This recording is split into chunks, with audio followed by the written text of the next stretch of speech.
السلام عليكم ورحمة الله وبركاته.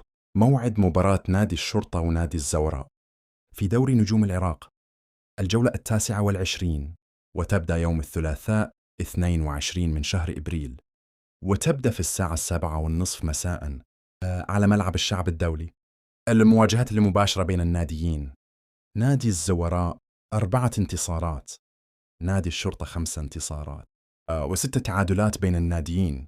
ويقع نادي الزوراء في ترتيب دوري نجوم العراق في المركز الثاني برصيد 58 نقطة، ويقع نادي الشرطة في ترتيب دوري نجوم العراق المركز الأول برصيد 59 نقطة. وستنقل المباراة على قناة العراقية الرياضية وقناة الكأس، وسيحدد معلق المباراة لاحقاً. ولا تنسى الاشتراك في القناة ليصلك كل جديد.